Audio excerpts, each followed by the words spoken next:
Pagi tadi ada kawan nelpon itu dari daerah Medan sana. Dia nanya, "Bang, mau tanya lah aku bang. Kira-kira ini ada orang mau ngajak aku ke Malaysia bang. Dia minta entah berapa juta. Jadi aku nih mau apalah sama abang ini konsultasi katanya. Kira-kira sekarang bisa nggak bang berangkat ke Malaysia bang? Aduh bang, aku bilang. Nggak usah dulu kalau sekarang, aku bilang. Keadaan Malaysia ini sedang gawat, sedang ras di sana sini, nggak usah dulu. Jadi ku bilang, abang untuk sementara cari aja dulu kerja-kerja di sini. Mana ada yang kira-kira bisa dikerjakan kerjakan dulu. Karena sekarang Malaysia ini sedang panas, sedang ras. Abang nggak tengok rupanya konten aku, ku bilang gitu sama orang yang nelpon ini kan. Coba tengok bang konten aku, konten tadi pagi itu bang. Keadaan Malaysia itu nih sekarang gawat. Mana-mana sekarang diras. Tak usah pun sekarang kamu yang berdokumen. Sedangkan kamu ada dokumen, orang-orang yang jualan aja di sana pun tanpa lesen, jelas ditangkap juga. Jadi ku bilang sama kawan tuh, nggak usah lah kerja apa berangkat dulu ke Malaysia. Tahan diri dulu. Jangan nanti gara-gara kamu ngikutin orang yang nggak jelas, ku bilang kan. Kau ikutin orang yang nggak jelas, rupanya nanti alhasil duitmu habis, badanmu sakit, kau pun di penjara di sana. Kasihan anak binimu. Mendingan mana uang yang udah ada itu kan, simpan aja udah. Gunakan aja seperlunya. Nggak usah terlalu terobsesi kali ke Malaysia. Nggak semuanya bro. Kita untuk bisa hidup ini harus di Malaysia. Di Indonesia ini luas bro. Aku dulu kan begitu juga. Aku dulu pulang dari Malaysia itu punya termasuk gagal. Termasuk gagal aku. Nggak ada aku punya apa-apa. Setelah keluar dari penjara Malaysia itu tahun 2002. Nggak ada apa-apa. Sepeser duit nggak ada. Sesen pun tak ada duit. Aku pulang dari Malaysia. Itu demi Allah itu.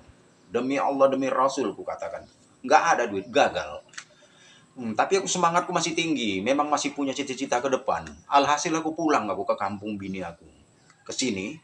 Pulang ke sini tuh kok semua jalan ini bayangkan bro ya. Jalan keadaan di sini ini masih bisa dikatakan belum ada kereta, mobil tuh belum ada. Honda, moto ini pun jalannya masih payah. Belum ada aspal, belum ada rigid macam sekarang ini. Kupaksakan aja ya waktu itu pulang. Keadaan sawit pun belum ada orang yang berhasil sawit. Di kampung ini belum ada orang yang kebun sawitnya berhasil. Rata-rata paling aku datang waktu itu paling besar sawit masih berumur 4 tahun. Aku datang.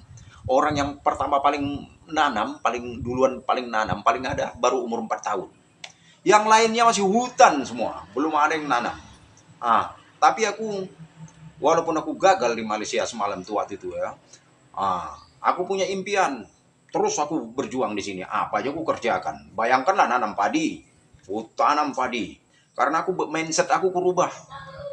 Nggak cuma di Malaysia aja bisa cari makan, bro. Indonesia luas. Itu mindset aku. Aku harus maju beberapa tahun kemudian. Itulah yang aku cita-citakan. Bekerja aku. Orang rumah putih ya bekerja kecil-kecilan. Kecil gede bro. Alah cuman meja diletakkan gini. Berjual lah apa adanya. Bayangkan. Itulah aku teruskan. Kami berjualan. Bayangkan yang aku di Malaysia dulu naik kereta macam ni. Naik kereta, naik motor. Pulang aku ke kampung aku, bini aku nih ya. Naik basikal. Belanja itu ya. Lillahi ta'ala itu ya. Belanja perjalanan jauh itu saya pakai basikal tuh.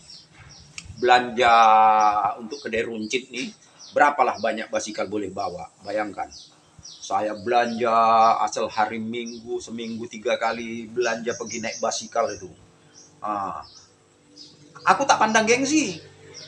Udah jualan, beladang padi, tanam padi. Bayangkanlah orang bandar, orang kota. Saya ini dari lahir pun di kota.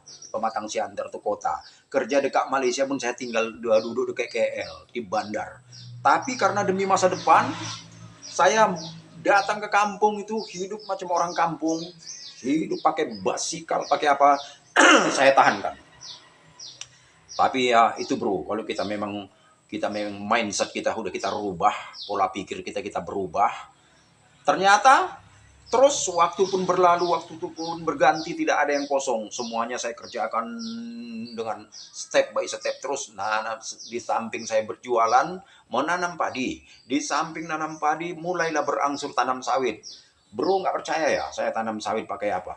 Kalau orang bawa bibit dari tanahnya itu, dari rumah, nak pergi ke kebunnya, dia bawa bibit sawit nih, pastilah ada yang pakai lori, ada yang pakai kereta, pakai apalah. Saya tak ada macam itu.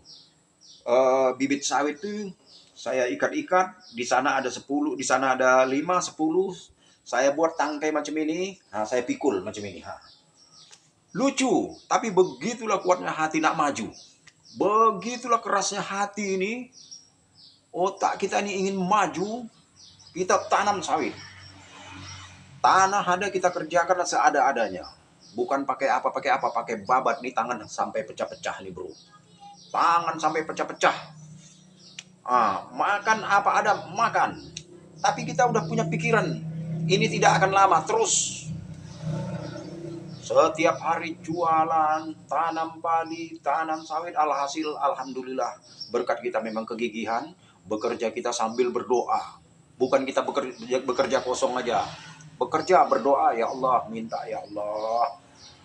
Janganlah aku terus begini ya Allah. Berikanlah aku keberhasilan dalam usaha ini ya Allah. Berikan aku keyakinan, kesabaran, ketabahan ya Allah. Terangkan hati dan pikiranku. Mudahkan urusanku ya Allah. Itulah yang ada dalam hati ini. Alhamdulillah Allah menjawab doa kita karena kita sungguh-sungguh. Jadi sekarang cerita kita ini klan-klan yang udah katanya seperti itu. Malaysia seperti itu. Udah diras setiap hari, kamu kosong, tidak punya permit, ataupun ada yang punya permit sudah mati, ataupun ada yang punya paspor sudah pisah, sudah mati. SPLP, surat perjalanan paspor udah nggak jelas. Udahlah, pulang. Apalah pula dipertahankan lagi. Malaysia udah seperti itu bro. Nggak salah juga kerajaan Malaysia udah buat seperti itu. Cuman kita lah pula berpikir balik. Karena udah sulit seperti itu, pulanglah. Pulang, tak usah lagi dipertahankan di Malaysia tuh. Hajab kita. Untuk apa? Pulang. Jadi kalau memang nanti kamu entah kena buang, entah kena apa, udah sampai nanti kamu di kampung, udah sampai kamu nanti di Tanjung Pinang atau di mana, nanti kan biasanya itu pemerintah kita itu memberikan apa itu bantuan untuk pulang sampai ke kampung biasanya. Manfaatkanlah apa yang ada. Kamu nggak punya duit, tapi semangat kamu masih tinggi. Itu modalnya, bro. Kunci semangat hati kita ini. Nggak usah gara-gara karena kau dikejar sana sini, polis Malaysia, imigran sana, kau trauma. Nggak perlu buang itu rasa jauh-jauh tuh. Kita kan jantan, bro. Kamu udah berani menyeberang lautan. Kamu ke Malaysia itu kan nyeberang lautan. Berarti kamu jangan cengeng. Harus kuat lah. Alah, kalau sebat rotan aja. Kurasa kalau anak-anak Indonesia kita nggak peduli. Cuman jadikan sebat rotan itu pelajaran. Kalau kita kan biasanya kan walaupun sedangkan jangankan rotan, sedangkan kita parang-parangan di sini nggak peduli. Cuman jadikan itu pelajaran, jangankan jadi kebodohan. Kan udah bisa kita bayangkan. Di depan harinya itu udahlah di sana bersaing di Malaysia itu cobalah. Nggak kau tengok orang-orang hitam-hitam Bangladesh itu, orang Rohingya pun udah mulai menjamur di sana. Pakistan udah jadi bos-bos besar. Sementara kita ini, kita tak ada skill. Kerja kita cuma kerja dan kerja. Nggak ada habisnya, sudahnya. Pulanglah, udah. Indonesia kita apapun bisa kita kerjakan. Kuncinya yang pertama kebebasan bro.